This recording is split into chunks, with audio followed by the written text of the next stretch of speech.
Bienvenue sur Top Invest, la chaîne de Top Investissement. Ici, on parle essentiellement d'entreprises de qualité. Avons-nous une opportunité d'investissement sur Unilever? C'est la question à laquelle on va essayer de répondre en se basant sur l'état financier de la compagnie. Je rappelle que ceci représente uniquement mon point de vue et non un conseil d'investissement. Et comme d'habitude, je me réserve le droit de me tromper. Donc, quand on compare les deux, ici, nous avons les bénéfices nets ici ajustés. On pourrait donc constater ici que les bénéfices nets sont plutôt stables dans le temps ici. Donc, c'est plutôt un business assez mature.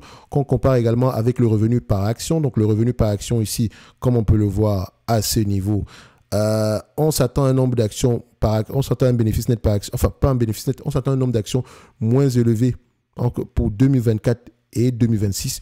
Pourquoi? Est-ce qu'on aura une scission d'activité? Comparé également au cash flow opérationnel, c'est également la même chose. Est-ce qu'on vend un segment d'activité ici, ou bien on revient à une certaine normalisation, ou bien nous avons une décroissance du business? Quand on regarde les bénéfices nets ajustés, on est plutôt sur une croissance de ces bénéfices nets ajustés par action. Alors, on a énormément de questions à poser. Est-ce que on va vendre un segment d'activité ici pour préserver un autre sur lequel on a des rendements plus élevés? Ça peut être une idée générale que je lance comme ça. Donc, allez vérifier. Donc, de toute façon, l'origine de ces datas-ci est véridique. Donc, est généralement fiable. D'accord? Donc, ça pourrait être intéressant ici, aller approfondir. Donc, vous voyez qu'en quelques secondes, on a déjà deux questions, on a déjà au moins une question fondamentale à poser. OK? Pourquoi est-ce que les bénéfices nets par action seront moins élevés dans le futur? Ça peut être parce que le nombre d'actions a augmenté ou bien parce qu'on aura un spin-off ici. OK? Toujours aller vérifier. Donc, je vérifie quand même les bénéfices nets ici du point de vue, les revenus ici du point de vue volume. Comme on peut le voir, pour le moment, on a des revenus qui augmentent de plus en plus. OK. Donc, si le revenu augmente de plus en plus, pourquoi est-ce que les analystes s'attendent à des revenus moins élevés pour les années à venir en termes de nombre d'actions? Par rapport au nombre d'actions ici, est-ce que le nombre d'actions a tendance à augmenter ou diminuer? On voit ici que sur les 5 dernières années, il diminue. Donc, on a un nombre d'actions qui diminue, mais on s'attend à avoir des revenus nets par action qui vont diminuer. Donc, soit on a une décroissance du business phénoménale, soit on va vendre un segment d'activité. Et je pencherais plutôt plus pour un segment d'activité ici. En tout cas, il faudrait approfondir pour à peu près avoir ici la réponse exacte. Donc, en se basant sur ces différents éléments-là, on peut constater ici que par rapport au free cash flow, on s'attend à peu près à voir du 1 dollar, c'est en livres sterling, 1,42 livres sterling d'ici 2024 à 1,62 livres sterling en 2026. Par rapport aux bénéfices nets ajustés, il faut faire attention. Donc, la question que je me pose, c'est est-ce que ces bénéfices nets ajustés-là prennent déjà en considération le spin-off à venir? Et puis d'ailleurs, est-ce qu'on ne va pas aller vérifier nous-mêmes sur Google quelques éléments? Ici, PLC, spin-off. Je n'en sais rien, je ne sais pas si elle fait un spin-off, mais j'essaye de regarder. Plein de spin-off. Oh, Ice Cream Business. OK. Ben & Jerry. OK. D'accord, donc ça date du 19 mois, le mois de mars ici. Donc, Ben & Jerry's représente quel pourcentage du business? Ça pourrait être intéressant à aller regarder. Peut-être que c'est la raison ici. Mais je vois 800, ils vont sauvegarder 800 millions d'euros ici. C'est 7 millions 900. Donc, excusez-moi, près de 8 milliards ici. Donc, on va le mettre ici en euros. Près de 8 milliards 600, 8 milliards ici en euros. Donc, si je prends ma calculette ici, je prends ici conversion, ça donne quoi en livres sterling? Donc si on a à peu près 7,9 en euros ici, on va revenir à ces niveaux-ci. Donc vous voyez, juste en observant quelque chose, on a pu poser une question fondamentale derrière qui nous amène ici la réponse que moi j'avais, l'hypothèse que j'avais se vérifie juste comme ça. C'est une question d'habitude. Donc, ici, le 7,9, n'oubliez pas, c'est en millions d'euros. Regardez toujours, quand vous allez lire les rapports financiers, regardez toujours la devise. Ici, la devise est, il me semble, en livres sterling. OK? Donc, il ne faut pas faire l'erreur ici. C'est en livres sterling, GBP. OK? Ne l'oubliez pas. Donc, je vais arrondir en euros vers la livre sterling. OK, je l'ai sur ma calculatrice ici. 7 milliards 900, c'est bien ça. Donc, 7,9, ça donne à peu près 6,75 livres sterling. 6 milliards 750 en livres sterling. 6 milliards 750. Maintenant, on va le diviser par le nombre d'actions. Alors, le nombre d'actions qui est plutôt stable, on vient ici, Income Testament, nombre d'actions, où est-ce qu'il est? Où est-ce qu'il est? Où est-ce qu'il est? Où est-ce qu'il est? On va juste mettre ça là.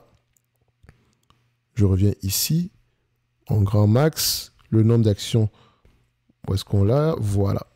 Nombre d'actions ici, 2 532 000 000. Donc, divisé par 2 532 000 000, ça nous donne ici à peu près 2,66 livres sterling par action en moins. Donc, pas sur le revenu. Hein. Donc, je reviens ici. On est à peu près, vous voyez qu'on aura une baisse ici de près de 7 livres sterling par action. Donc, c'est une partie de la réponse. Est-ce que c'est le premier spin-off? Est-ce que c'est le deuxième spin-off? Je n'en sais rien, mais toujours aller vérifier. Donc, cette évaluation-ci, il faut faire attention. On a un questionnement derrière. Et si je vais regarder sur Unilever, j'adore ce type de vidéo-là. En fait, ça nous force à aller, on émet une hypothèse, on va fouiller, on recherche, on cherche à coller toutes les informations ici. Voilà. On prend ça. Là, j'essaie de regarder les bénéfices nets ici par action. Les bénéfices nets ici en termes de volume, le revenu du point de vue volume, mais sur Coifin. Coifin, ce n'est pas encore ajusté. Et vous allez voir que certaines entités ici n'ajustent pas avant le spin-off. Parce que prévoir un spin-off, ça ne veut pas dire que ça va être réalisé. Un peu comme 3M. Comme vous pouvez le voir, 3M, ici, il y a spin-off, un segment d'activité qui est peut-être intéressant à aller regarder ici. Et vous allez voir que enfin, je n'ai pas fait la vidéo avant. Le spin-off a été annoncé ici, 6 à ce niveau-ci. Donc, le bénéfice net par action, à partir de cette période-là, va réellement changer. Enfin, on s'attendrait à ce que ça change, mais pour le moment, ça n'a vraiment pas changé. OK? Donc, il faudrait aller vérifier ça ici. Peut-être que ça prend du temps avant de s'ajuster. Donc, si je prends Unilever en date d'aujourd'hui, c'est Unilever en état stationnaire. Donc, sans prendre en considération le spin-off. OK? Et si c'est le cas, et si je me base sur les bénéfices nets ajustés, c'est une entreprise qui se négocie généralement à 20 fois les bénéfices. OK? Donc, on pourrait s'attendre ici à 53 livres sterling. Moins la dette nette en date d'aujourd'hui. On a une dette nette de combien? On prend ça, 53 livres sterling, donc à peu près 8 livres sterling ici. Donc, 53 moins 8, on pourrait avoir du 45 livres sterling. Bon, plutôt légèrement sous-évalué, on va le dire comme ça. Si on pense du point de vue rendement, 2,106 divisé par le nombre d'actions, divisé par la capitalisation boursière, le prix actuel, ça donne à peu près aux alentours de 6,65% ici. Donc, pour moi, je dirais que c'est une entité qui reste intéressante du point de vue dividende. On a un ensemble de questions à poser derrière. Pourquoi est-ce qu'on s'attend à des revenus moins élevés dans le futur? Pourquoi est-ce que les free cash flow auront tendance à être moins élevés? Pourquoi est-ce que les bénéfices opérationnels auront tendance à être moins élevés ici? Ça nous donne une idée ici générale des opportunités de croissance future. En tout cas, on a plutôt, au sortir de cette vidéo, on a énormément de questions à poser en lisant les rapports financiers. Donc, ce qui veut dire ici que si Unilever m'intéresse, je ferais mieux d'aller vérifier pourquoi est-ce qu'on s'attend à des bénéfices nets, des revenus moins élevés, des bénéfices opérationnels moins élevés. Parce que ici, et ça je ne l'ai peut-être pas mentionné, si je vois bénéfices opérationnels à 1,91 livres sterling par rapport à en 2027, 2,16 livres sterling, et que je compare aux bénéfices nets ici, je peux penser que ici, ces bénéfices nets ne sont pas encore ajustés. Parce que vous ne pouvez pas avoir des bénéfices opérationnels, des operating cash flow moins élevés que les bénéfices nets ajustés. Il y a quelque chose qui se passe. Donc, c'est à prendre avec des pincettes ce que je vais vous dire ici. Unilever, intéressant du point de vue dividende, mais énormément de questions à poser derrière. Quand je dis intéressant, le dividende il est assez safe pour le moment. Quand bien même on prendra en considération le spin-off ici, quand on dit dividende il est assez safe, c'est limite, parce qu'on paye le dividende avec le free cash flow. Donc, si vous avez cette compagnie ici en portefeuille, il est temps d'aller regarder les free cash flow. il est temps de poser la question de il est temps d'essayer d'anticiper si on ne va pas réduire ce dividende ou pas. Parce que si on reste, si le 1.42 se réalise ici, et vous remarquez, c'est un business du point de vue free cash flow qui semble être assez prévisible, faites attention. Faites vraiment attention sur Unilever. OK? Donc, allez au-delà du narratif, oh, le dividende augmente depuis 400 ans, je ne sais pas quoi. Non. Questionnez la pérennité de celui-ci. Donc, si on spin-off une activité ici, c'est quand même une activité qui génère à peu près 10% du revenu, plus de 10% du revenu ici. Est-ce que cette activité-là, quand on va spin-off cette activité, est-ce que quand on va la spin-off, on va garder le même niveau de bénéfice net? Je n'en sais rien. Donc, beaucoup de questions à poser sur les rapports financiers d'Unilever. Si vous avez du Unilever en portefeuille, pardon, s'il vous plaît, commencez à regarder les rapports financiers en date d'aujourd'hui. Parce que je sais qu'il y a beaucoup de gens qui ne le font pas. Les news, après ça, ils passent à autre chose. Non.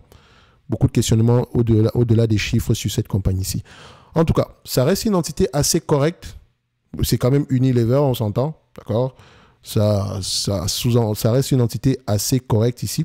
Si on regarde ici le retour sur les capitaux investis, vous pouvez remarquer qu'on a quand même, on est quand même sur une pente baissière depuis 2017. Donc, c'est une société assez sclérosée qu'on a présentement.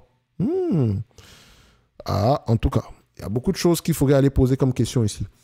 Bref, au sorti d'ici, au sorti de cette vidéo, on sait à peu près quel type de questions on va aller poser.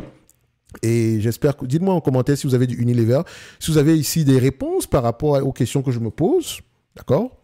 Ou bien si mon questionnement n'est pas bon, laissez-moi savoir également en commentaire. Dans tous les cas de figure, Unilever, on va se dire qu'il s'est correctement évalué sans plus pour le moment. OK? Donc, on va se donner rendez-vous sur la prochaine vidéo. N'oubliez pas, 25% de réduction en passant par ce lien-ci en description de la vidéo si vous voulez avoir accès à Fastgraph avec Fastgraph ici. D'accord? Donc, vous passez par celui-ci et vous appliquez ce code-ci. Ça vous permet également de soutenir la chaîne. Et en même temps, vous avez un outil qui, à peu près, qui est selon moi bien. On va le dire comme ça. C'est un bon outil. Mais comme tous les outils, on ne s'abandonne pas uniquement à celui-là, mais ça nous permet de gagner du temps. Rapidement ici, Unilever, intéressant. Quand on regarde ici les revenus, on se rend compte que on prévoit que ça va diminuer alors que les années sont tendance à faire de bonnes prévisions sur le revenu. Donc, on peut assez leur faire confiance ici. Ils sont assez nombreux sur le dossier. C'est l'une des entités les plus suivies sur le marché londonien ici. En tout cas, on a beaucoup de questions à poser. On va se donner rendez-vous sur la prochaine vidéo. Et d'ici là, portez-vous bien. Merci.